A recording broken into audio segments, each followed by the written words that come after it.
I want to take just a moment to express my tremendous gratitude to the students that have made this conference possible. So you just heard from our student leaders, Manu, Lee, and Kat, who have overseen the development of this conference, have managed an amazing team of first-year and second-year MBA students, and have pulled together an inspiring agenda for all of you while they are attending classes, recruiting, and doing everything else they need to do here at Fuqua. So let me just take a pause to give a big round of applause one more time to the student team.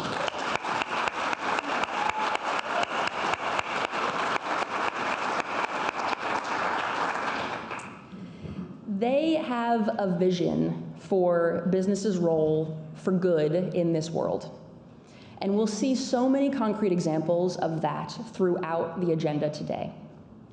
Examples like our keynote this morning, a wildly successful for-profit venture pushing themselves to think how their professional networking solution could benefit underserved communities and taking tangible steps to build that into their business. So I'm thrilled to have the opportunity to introduce our morning keynote, Meg Garlinghouse, the head of social impact at LinkedIn. And as I was preparing for this introduction, I thought, man, I wish this could be easier. I wish there was somewhere I could go to learn more about Meg, to understand her background, to learn about her experience. Gosh, what can I do?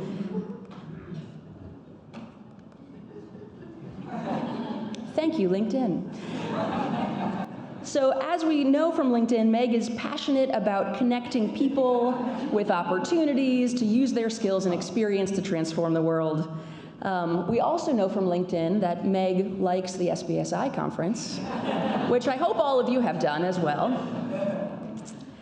And she's pursued her foundational learning here at Duke as an undergrad, and also as a Peace Corps volunteer in Niger. She's honed her impact through roles as the senior director of Yahoo for Good, and has spent the past 7 years connecting talent with opportunity at LinkedIn for Good. Her profile tells us much more about her experience, and so I will, instead of going on, I will encourage you to go to LinkedIn and learn more about her. But we've got her here today, so let's hear from her directly. Please join me in welcoming Meg Garlinghouse.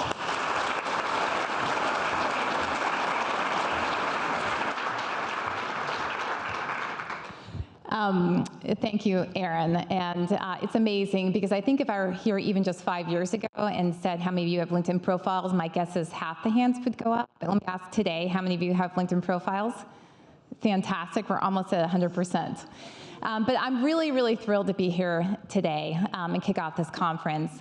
And for me, it's especially meaningful because in many ways, this is where my career started. Nearly 30 years ago, which I sort of choke on the number 30, I was a senior and I took what ended up being a really, really important course from a professor named Joel Fleischman. Any Joel Fleischman students in the crowd? Yes.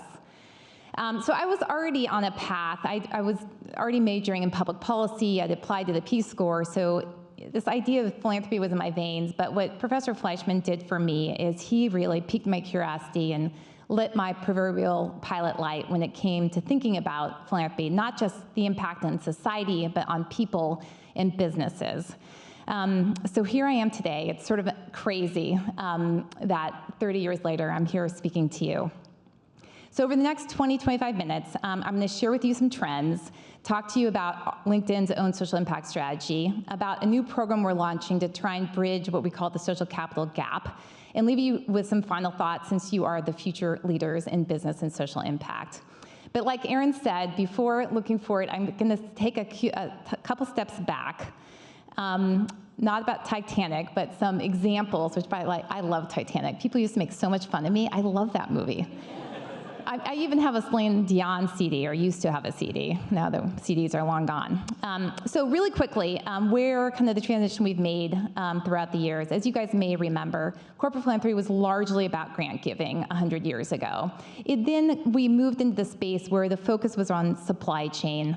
And then we moved into cause marketing, which I often refers to the equivalent to the shoulder pad phase in the 1980s. There were some great things that happened, but some really awful manifestations. And then in the mid-90s, we coined the term corporate citizenship, and that's when I think we pivoted toward a much more thoughtful and strategic approach. Then it showed up in talent brand. Thanks to the millennials, many of you which are in the room, you guys pushed us to make sure that companies were showing up and attracting the best talent because that's what you wanted. And finally, we're at a place where we're seeing this extraordinary work around engaging it into companies' core business. So some quick examples. This is what I like to refer as my best, worst example. This was sort of unimaginable that both Kentucky Fried Chicken and the Susan G. Komen Foundation thought it was a good idea to promote eating more fried chicken as a way to benefit breast cancer research. I think What the Cluck kind of just summarizes the reaction. This was before social media, so there wasn't quite the outrage, but it did show up on the hilarious segment of the Colbert Show. If folks are Colbert watchers, you can find it on YouTube. This is a wonderful example of a company, Nike, that used to be the poster child for sweatshops, and now really, in my opinion, is the thought leader when it comes to sustainable innovation. Anyone recognize whose value statement this is? Yep, Airbnb. One of my favorite companies. They too, similar to Nike, had a bit of a stumble when they realized that people were using their platform and discriminating, and they not only addressed it, but they made it core. This anti-discrimination and this commitment to belonging on their platform is now not just a part of their business, but their culture and this extraordinary brand marketing campaigns that they're doing. This is one of the most remarkable things that happening. Did you guys see this? Patagonia put this on the front page of their website on the heels of our president announcing he's going to be taking back about 2 million acres in Utah of national park. It's sort of extraordinary to me that a company would take a direct stance against the President of the United States. And in many ways, it was unimaginable even a couple of years ago. And what's happening now is many brands are thinking it's unimaginable not to take such a stance. And then lastly, Super Bowl watchers, Eagle fans? Eagle fans? Some, not really. Yeah, me either. I mean, I like them, but anyway, this, I don't know if you guys saw this ad. It's gotten a ton of backlash. Dodge Ram ran an ad that had Martin Luther King Jr.'s voice as in the background. And I think what this represents is it's great that companies are integrating social impact into their brands and business, but if it's not authentic, it really, really can backfire. All right, so that's taking us back. Where are some major trends that we're seeing now? Trend number one is that there's no question social impact is the norm. We have arrived, and I do think we should take a moment and feel thankful for that. And here are two examples of, actually these are, I stole these from 2 different LinkedIn profiles of speakers. I think the top one I think is Sarah, who's speaking on a diversity panel. The bottom one is Brent. You guys in the room? Not yet. You can tell them later that I featured them on the, nice, Brent. You got featured on my presentation. But these, Sarah and Brent, are 2 of more than 41 million members who've made social impact part of their professional identity. And in addition, almost every Fortune 500 company has some sort of social impact in their business initiatives. The second trend is what I'm calling from responsibility to accountability. So tech companies particularly are kind of famous for, hey, we just built something. We can't take responsible for how people are using it. And I think this is really, really shifting. I'm sure many of you followed what happened to Facebook last year, where they unintentionally allowed some bad Russian actors to place propaganda on their platform. So what they've done now, I think is really interesting. They now allow their Facebook users to go and see whether or not they were victims of these ads. And I think this is a great example of businesses realizing, particularly technology companies, where the speed and evolution of technology is changing so quickly that we have to proactively be responsible for the unintended consequences of what we're building. But more on that later. Trend number 3, I love it. I love this trend. Social media is keeping all the brands honest. This is an example from Target from just last week, where they put a bag on their shelves that had the words "better late than ugly." So you can imagine, pretty tone deaf, particularly in the backdrop of what's happening in our country when it comes to sexual harassment and women's rights. But to Target's credit, they listened to their users and they quickly took it off. And the last trend is a great example from what is now LinkedIn's parent company, Microsoft. And I included this because unlike Patagonia, where you would expect to show up and taking these kind of crazy, bold stances, Microsoft is not a brand that typically sticks its head out. And this Brad Smith is the president general counsel, and he took a really, really hard and very public stance in support of DACA. And it was remarkable to see. And I think we're going to see more and more of this from CEOs. Okay, so let me pivot and tell you a bit about what we do in the social impact space, and has evolved over the years. So LinkedIn's vision is pretty bold. It's to create economic opportunity for every member of the global workforce. And what our social impact team does is we really focus on the every. Our pursuit is to democratize opportunity. We do believe that talent is distributed equally everywhere around the world, but there's no question that opportunity is not. We also believe that LinkedIn has a unique opportunity. Actually, I think we have a moral obligation to address this, and I think we have all the assets to make that happen. So the mission of our team, the LinkedIn for Good team, is to connect underserved communities to economic opportunity. And we do this by leveraging our core assets. And this, I so strongly believe that companies have the best opportunity to do good by leveraging their core assets. In the context of LinkedIn, the one thing we do pretty well, arguably better than any other company in the world, is to connect talent with opportunity at massive scale. So how can we do that in the context of social impact? And this is what I'm going to tell you a bit about. We think of ourselves as a marketplace, and we have this unique thing that I call the Flywheel Effect. That in our pursuit to connect underserved communities to economic opportunity, we actually can engage our members and derive business value in that. And that's where we create this magic flywheel effect. And again, back to how we do it by leveraging our core assets. And I think our core assets are our members, our 530 million members, our products, and our data. So let me give you some quick examples of each. So for our members, one quick example is we have a program in Canada where we work with a local nonprofit, and we asked our members in Toronto if they'd be interested in doing mock interviews with newly settled refugees. Our Veteran Mentor Network group is actually a group that my colleague Allison Dorsey started about 7 years ago that has more than 100,000 both civilian and veterans who every day are engaging in conversations. And then most recently, a partnership with Starbucks. So we partnered with Starbucks and asked members to meet at a local Starbucks, there were 20 different Starbucks around the country, to have a career conversation with an underserved youth over a cup of coffee. Again, what was remarkable is members really wanted to engage, and what was even more inspiring is what we saw on our platform, that hundreds of people chimed in saying, how can I bring this to my community? So second is products. So I mentioned that we launched the volunteering and causes field about 7 years ago. There's more than 41 million people who've added it. We also have a way for nonprofits to express their brand through our company pages. And finally, we have what we call a volunteer marketplace. The volunteer marketplace is maybe one of the best examples of us leveraging our core asset for good. So what we do is we ingest skilled volunteer, mentor, and board positions onto our platform, just like we do with jobs. And we connect them with these members, the 41 million members, who've said, yes, I'm interested in engaging the opportunity.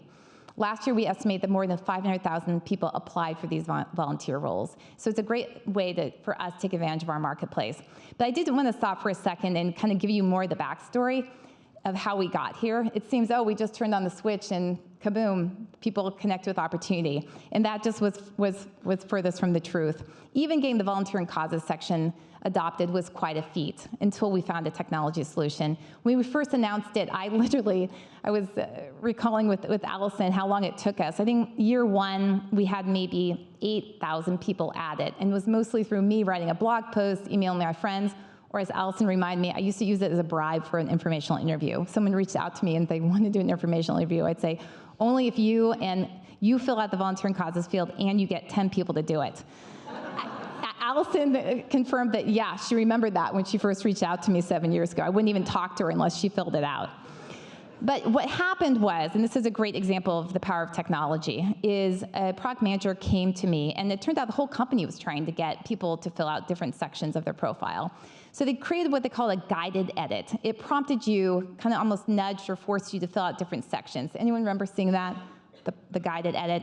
Anyway, so if you filled out your education field, it prompts you to do the next thing. So she said, why don't we add the volunteer and causes section to the end of that guided edit flow? And they did that. And what they noticed is when someone finally got the volunteer and causes section, the engagement was so high that they actually pulled it to the front of the line. And so what went from getting about 10,000 signups in year one, we eventually were getting 250,000 signups every 2 weeks. So that is a great example of the power of technology.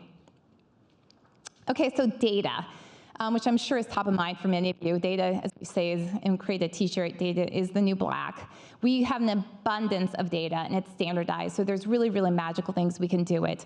We put out monthly workforce reports. We do lots of skill gap analysis, and we actually did a really interesting partnership with Europe, which I'll tell you about in a second. Here's an example of our workforce report. You can just Google economic graph, and it will take you to a page where you can find all sorts of information. We put this out now in the US on a monthly basis, and we do workforce reports for nearly every country around the world. But Year Up is a great example of us leveraging our core asset of data for good. Are you guys familiar with Year Up? Show of hands. So Year Up is this amazing organization that takes students from low-income communities and upskills them in both hard and soft skills. And they actually have done it very intentionally to meet the needs of the marketplace. And what I mean by that is they realized there was quite a big skills gap in entry-level IT work. So they intentionally upskilled these individuals in that area. They came to us 3 or 4 years ago, and they were interested in expanding the skills that they were teaching, and they wanted to get into cybersecurity. So they came to us and they asked us, what are the markets where there's the biggest skills gap for cybersecurity workers, where there's a lack of there's a lot of entry-level jobs and not people who have it. And in just a few weeks, our data scientists were able to give them this information. And this is information that probably would have taken them years with a bunch of on-the-ground analysis, and we could do it in just a few weeks. Okay, so let me tell you a bit more about how this data looks like on our platform. Are folks familiar with the economic graph? Anyone? Not so much. So the economic graph, which is fine, but you guys should spend some time if you're data geeks, because it's extraordinary.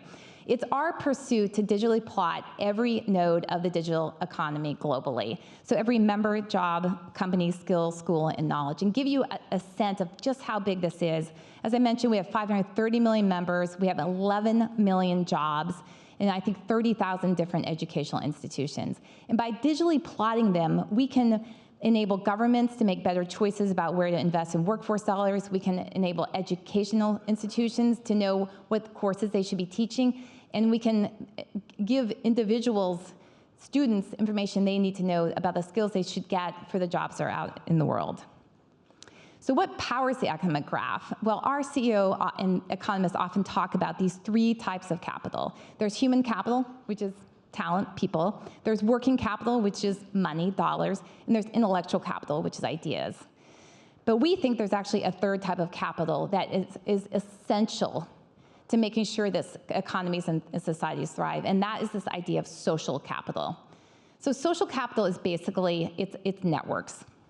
So it's networks of relationships that really are important for societies and economies to connect. And it's sort of implied in the way that we talk about the economic graph. But the thing about social capital is it's really valuable if you have it. It gives you kind of a special insider status, and it gives you a big leg up in access. But if you don't have it, it's quite a barrier. And then in the context of jobs and opportunity, what this actually means, it's literally like who you know at a company where you want to get a job. By a show of hands, how many people have gotten, the last job that you got, did you get it through someone you know?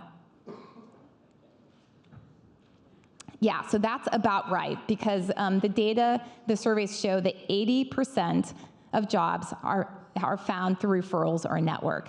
So that's great if you were born into network and into a social capital system, but it's pretty challenging if you're not. So what we've decided is to launch a program called LinkedIn Coaches. And what LinkedIn Coaches we hope will do, it will help solve this enormous social capital gap. It connects underrepresented communities to mentor networks and jobs. And we hope this year that we're going to impact more than 1 million people. And we're going to do this by training sessions, profile reviews, career conversations, and ongoing mentoring.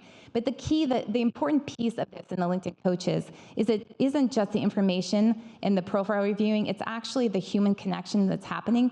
in these interactions that we hope is going to help bridge the social capital gap.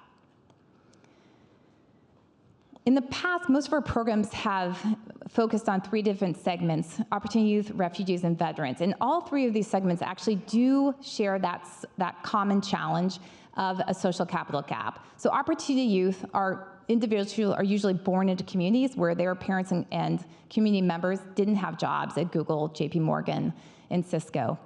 So that it's hard for them to get access. Refugees, similarly, many refugees highly skilled, but they've been displaced where they have a network or a social capital. And then finally, veterans, a great example. Veterans highly networked with each other, but once they transition out of the military into civilian life, it's really, really hard for them to leverage their social capital because they just don't have a network. But the LinkedIn Coaches program, we're actually going to expand it out, realizing there's actually many, many more audience segments that also face social capital barriers, including formerly incarcerated, women who are trying to step back into the workplace, and people living with disabilities. Okay, so let me pivot to what drives me. Why am I so passionate about the space that I'm in? And let me share a story of a group of employees who went up to an Army base outside of Seattle. This is what we call our Veterans ERG, Employee Resource Group. A group of us went in and we actually did profile reviews for transitioning veterans. And I think where this left me, well, first of all, for many people, they proclaimed it was the best day of their career. It connected them directly back to the vision and mission of the company and made them feel like what they do really, really matters. But for me, where I see this opportunity and why I am so excited to be in the role I am now is this combination of using our technology to drive more of these human connections and help bridge some of this social capital gap. We launched a brand campaign a couple months ago because we realized that for many people, LinkedIn felt intimidating. It wasn't a place where they necessarily felt like they belonged. They thought it was mostly for white men who were in tech careers. And we wanted to change the face and highlight lots of different people. And we also realized that many people were driven by different things when it comes to work, so we started asking people what they're in it for, their in it statement. So my in it statement is to make sure that everyone has the opportunity to be in it. And I think we really are in a unique situation where the urgency to make sure that people have access, particularly people who are qualified to have that access, can find the jobs they want. So, let's see. I don't think it's moving forward. I think my next slide was the final advice. Oh, yeah, final advice. So some words of wisdom to leave with you is you guys think about your social impact careers, whether it's going to be at the center of your next play or in the sidelines of your next play. So a couple thoughts. So first, social impact is everyone's job. This is a little bit of a future statement, but I do think that sometime in the future, whether it's 5, 10, or 15, or 20 years from now, that social impact jobs will cease to exist and conferences like this will not happen. Not because social impact will matter less, but it will matter more and it will become the mindset of everyone. And I'm inspired to believe this, partly because of what I've seen with other different areas. So at LinkedIn, we used to have a separate department for mobile.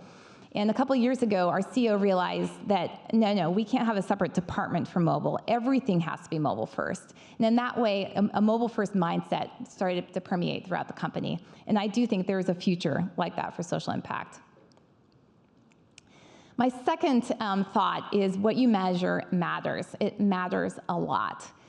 And I think about this, again, in the context of what I've seen with social media platforms. Back to the Facebook example, or many social media companies, they tend to measure a concept called time spent. So if your measure of success is going to be time spent on the platform, everything you're going to do is going to be organized around that. So, Kara Swisher, who's a journalist out in San Francisco, she said at a conference that, look, if you're going to measure time spent, it's not a surprise that you're going to see an abundance of cat videos and eventually cat skinning videos. If you're going to measure conversations that matter, then you're going to see a different thing happen. So whether you guys, regardless of the company or the department you join, just make sure you're measuring the right thing and you're keeping your eye on the ball of unintended consequences. And again, back to what I was saying, like with technology evolving, like we really have to be in a state of paranoia and look for ways that things can be used by bad actors. There's also so many different ways to do good in the world. You know, when I started my career 30 years ago, you had to choose a sector. You were going to work for the government, for a nonprofit, or for a company, and you kind of had to stay in your lane. Now all of these lanes are being blurred. I did a search over the weekend to see how many social impact jobs were on LinkedIn, and there's more than 11,000 that have social impact in their title. And a couple fun ones I pulled out. Sesame Street has a social impact role, for God's sake. It's amazing. The AARP, Lyft is less a surprise. And then just my final closing thought is kind of a personal reflection and kind of plea to every one of you. And this goes back to my obsession with social capital. So like you, many of you, I get asked to do informational interviews quite frequently. And there's definitely an uptick in January when people come back from the new year and want to rethink their career. And so this year I started to keep track of the informational interviews that I was being asked to do. And so in the month of January, I did 17. And of the 17, 9 were in my first degree network. The other were my second degree, so they're connected to connections. All but 2 were women. 100% of them had college degrees, and every one of them seemed to have a similar socioeconomic background to me, and all of them were white. So I was left really kind of shocked and troubled and feeling like, how can I be using my personal time that seems so counter to what I'm trying to do in my professional time? So I stole this idea of +1 from John Gompertz. Anyone in the audience know John Gompertz? He runs America's Promise. He also had this moment of guilt when he was trying to get his daughter a job at Google and the amount of time he was leveraging his network. And he realized he had to +1 it for somebody who didn't have someone like him who was networked.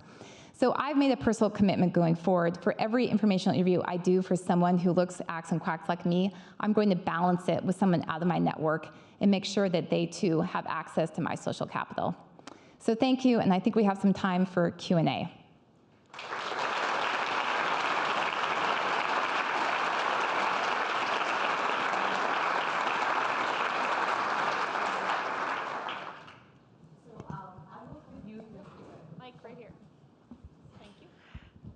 Hi, I loved your keynote, by the way, and my name is Nisha, and I work with youth in foster care, and only 3% will go to college, and out of that 3%, between 3 and 9% will graduate the 4-year degree. So I'm on a quest to hook them up with jobs that may not need college. Not that I don't want them to go to college, because I have a master's degree, so I'm not like against college. Otherwise I'd be a hypocrite. But I just wanted to find out, is there a way for me to hook in with LinkedIn to find those jobs that are hard to fill that don't require college for my kids? That is a great question. And by the way, foster care is an audience segment I should have mentioned. They are actually an audience segment we're going to intentionally go after. So I'd love to connect with you afterwards and find out if there's ways we can specifically do something. But this idea of the 4-year college, I'm sure many of folks in the room may be aware that there's a huge trend around and questioning this idea, like, do you really need a 4-year college to be qualified for the many of the jobs that are out there? And the answer is, of course, no. And there's a lot of things. The IBM CEO has coined this phrase, new collar worker, which a new collar worker is someone who does not have a college degree but is qualified for the many different jobs. There's so much that's being done in this space right now. There's a lot of initiatives around helping people get access to apprenticeships. Of course, there's many different types of tech boot camps, companies taking a bigger role in upskilling while they're in the job. But there's no question that everyone, I think, realizes the 4-year college, while is important and a pathway for some, it should not be the only pathway for all.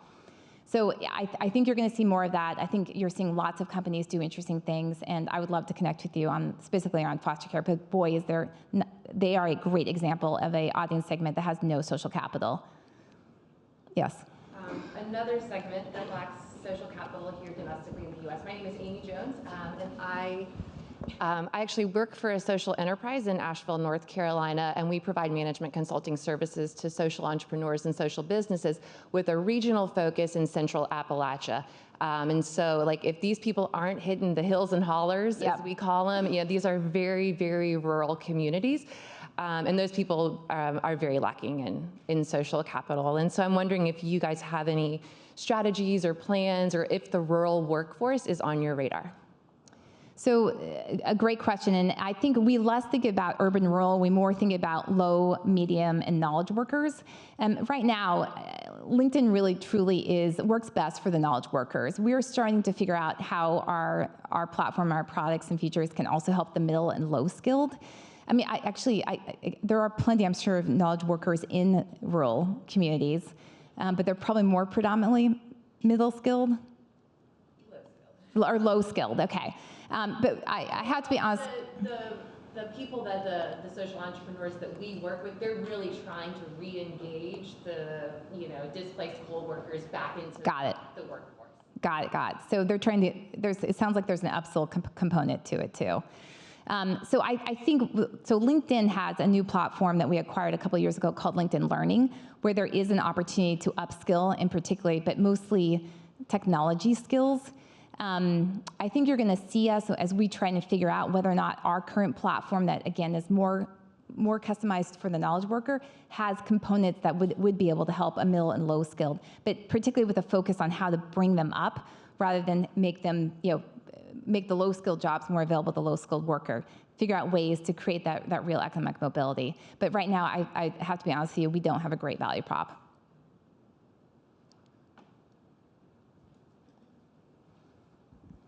Hi there, I'm Gabrielle. I'm a first-year MBA here at Fuqua. Thank you for being here. I really loved your last point, and I was wondering, so we can go back into our lives and do the same, how you go about identifying people outside of your network to speak with who may be interested in your career path or may not even know it exists but would be excellent at it.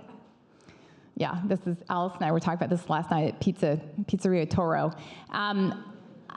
I mean, I think that this is the hard part. I mean, I think really tactically, there are literally hundreds of thousands of organizations that you can connect into. We are working on something internally that I can't talk about that would make it easy for you to more easily connect with that person on our network. Right now, we do have a feature called Career Advice, where if you go to your profile and you scroll down, you can click on Career Advice and you can offer to give advice. But right now, the system works against the person who doesn't have much social capital. So we're trying to fix that. But in the meantime, I think the best piece of advice is reach out to organizations or go to LinkedIn and click, type in mentor.linkedin.com. And we have about 6,000 mentor roles that are part of our jobs ecosystem. But thank you for that question, because I think that is the challenge. Thanks, Meg. Great work. My name is Damon Milan. I work with Sight and Life. And our work is mostly international. So I was wondering whether any of these initiatives are happening in low and middle income countries as well. Yeah. Well, we're starting to move internationally. I think our two fastest growing markets are India and Brazil. I mean, LinkedIn is a global network. We're almost fully penetrated in the US and many European countries. And I think other countries like India and Brazil, less so in Africa, are starting to pick up momentum. But I do think we still just don't have a great, you do really need both sides of the marketplace for the platform to work, the jobs and the individuals. And I think we're just starting to make that marketplace work in some other less penetrated markets to date. So I think there's a future state where we'll be able to better serve some of the countries where I'm guessing you work.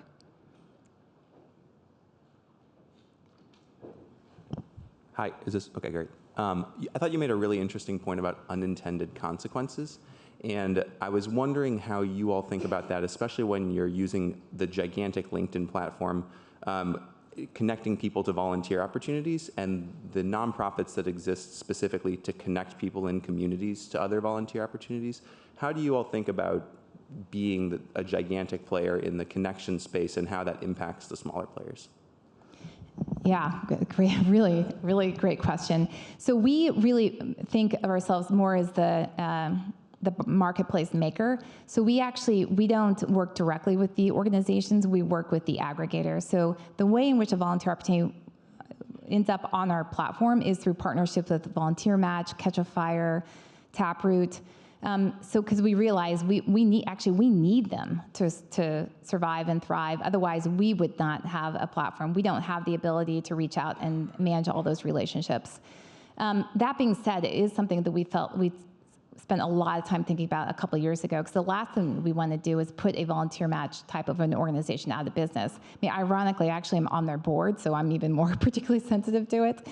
But you know, it is something that even in my role, where theoretically I'm the person that is naturally thinking about this, it's not always front and center. And so I think that last piece of advice I was sharing is so important, because sometimes you're just not aware of the unintended consequences that you're having. I mean, another great example of even just on LinkedIn and AI, you know, the type ahead feature, it can often have an unintended consequence. You guys know what I mean by type ahead?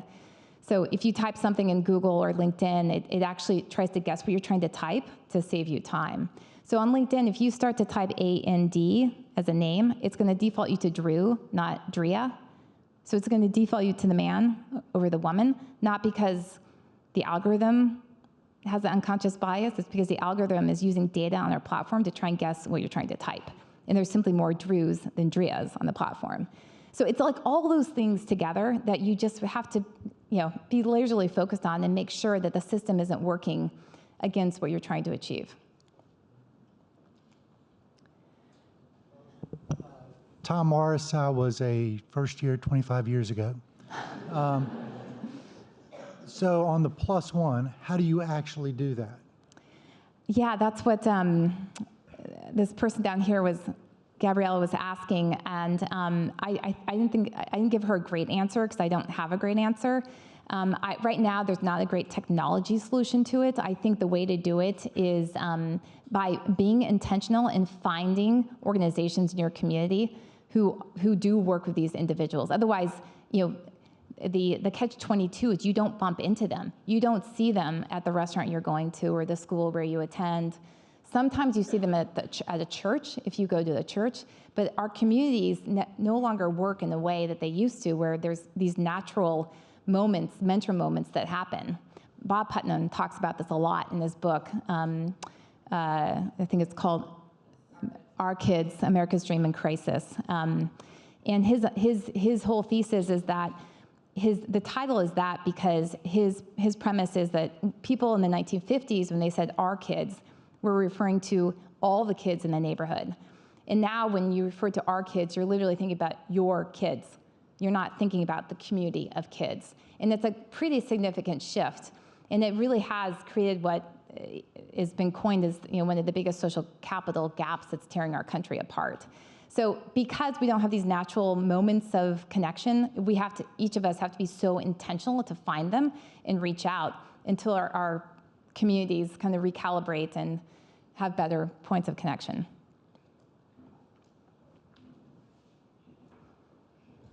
Sorry.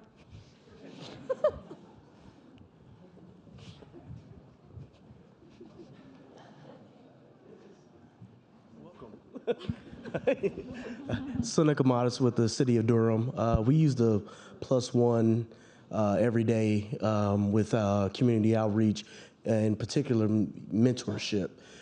We have a bridge program that we've kind of incorporated with the individuals within the city who seek to mentor, that you must sit across the table from someone who does not look like you. Amazing. And in doing so, it becomes, it promotes diversity, number one, and socioeconomic gaps are torn down that way. And it's been excellent for us in so many different ways.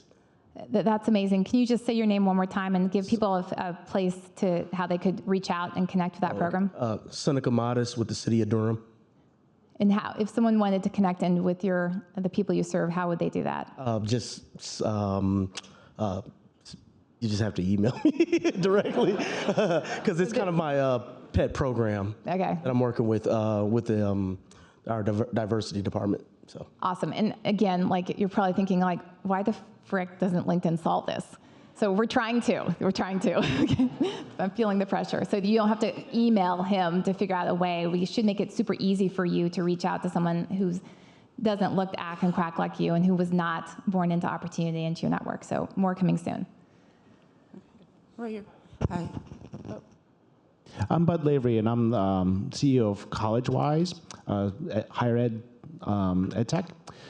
Have you thought about the skill development side, that social capital doesn't just happen, but it's actually a learnable set of skills that you can break down, and how, like, technology-wise, you might be able to leverage that? No, but that is really fascinating. It sounds like maybe you should do that for us and teach a course on LinkedIn Learning. No, I'm actually really serious. That's super interesting. I haven't given it not any thought, but I can imagine how we could. So I'd love to talk to you about that. Hi, I'm right here. Right here? Hi. I'm Brittany McCoy, and I'm curious to learn more about your work in underserved communities. I know you're trying to connect those communities with capital, but wondering if there are any partnerships to bridge kind of the digital divide so they can interact with the LinkedIn platform. Most communities are struggling with access to internet and technology, and so how is LinkedIn working to make sure that they have those assets before they can be engaged with the platform? Yeah, It's such a great point. I mean, before they can even connect, if they literally aren't connected digitally, it's not going to happen. We are starting. We work primarily with partners, and so those partners tend to have partnerships with places like Comcast that are literally trying to help solve that digital connection before we go and solve that social capital connection. Because none of these pieces can happen independently unless they all happen together. So we try and look for organizations that have already found ways to address that. I mean, LinkedIn's our core asset is not the literal internet connections, but we realize that is a must-have before these individuals can take advantage of our platform. Another great example is back to Year Up. I mean, Year Up's program works not just because they upskill in hard and soft skill, but they realize for these individuals to succeed, they need a whole bunch of wraparound services because they're facing all sorts of barriers that many of us don't. And they do an incredible job of making sure if the person needs childcare, they can do that. If the person needs emergency gas money, that they have that. Because without that, a person's not going to succeed in this new role at Google. Great question. Yes. I am Mary Douglas. I'm with Mod Pizza. It's a company throughout the United States, and we hire those with barriers to employment, a lot of our hiring. How can LinkedIn help us connect with social enterprises across the country? That's one thing, as we have 300 stores across the country, we've got 300 communities, it's connecting with those social enterprises or organizations that are, helping people move into employment. Does LinkedIn, are they thinking about that? Connecting employers, Yeah, so do you guys have a presence on LinkedIn? Do you have like a company page where you do? So I think the best way, so are you trying to find social entrepreneurs to help you more successful, or are you trying to find people to hire? Sure. Find people to hire through social enterprises. Oh, I see. CEOs around the country. Yeah. Right now, you could certainly search for CBOs, but that probably is less effective than your local stores knowing the local CBOs.